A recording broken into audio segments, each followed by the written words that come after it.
The Pacific Rim is bracing for another possible North Korean missile launch this weekend, but don't expect an armed response from the United States, unless Pyongyang takes direct aim at the United States or an allied territory.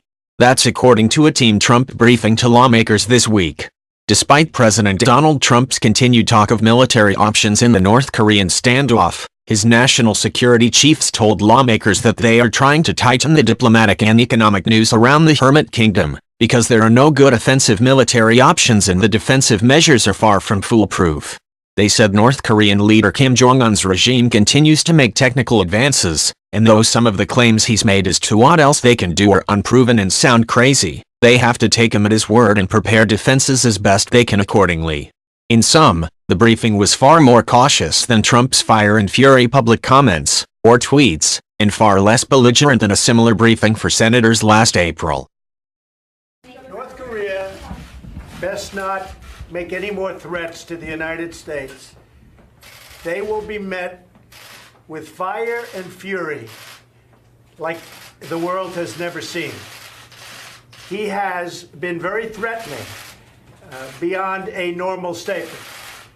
And as I said, they will be met with fire, fury, and frankly power, the likes of which this world has never seen before.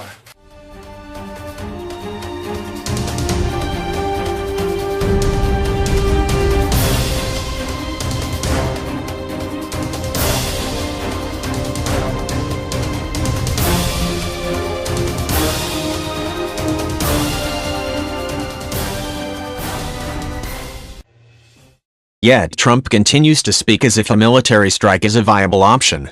I would prefer not going the route of the military, but it's something certainly that could happen, Trump told reporters this week. North Korea is behaving badly, and it's got to stop. War is not the preferred option for anyone, a senior administration official said Friday, speaking anonymously as a condition of discussing Trump's North Korea policy. But we'll do it if we have to. We hope we don't. It could be tomorrow. What is going on with North Korea does scare the hell out of me, said one Democratic member of Congress who spoke anonymously to describe the briefing.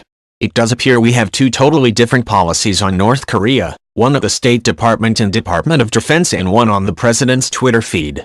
And when push comes to shove, I don't know which one wins out. The Trump national security chiefs insisted in their remarks to lawmakers that China was becoming somewhat more helpful. The focus on diplomacy was an improvement on the April briefing for senators on North Korea policy at the White House, according to both sources who attended. We were looking at ways to tighten the screws on North Korea economically to get them back to the negotiating table, a former Obama official said, speaking anonymously to describe the internal strategy debates. But military strikes weren't on the table, in part because Pyongyang wasn't as far along in its program, and because the intelligence picture the United States has is too imperfect to take out North Korea's nuclear complex. We weren't even talking about military options just because what would be the circumstances that would be worth losing Seoul, Holgate said, referring to the South Korean capital of nearly 10 million people including at least 100,000 Americans. Seoul is hostage. It's an artillery shell away.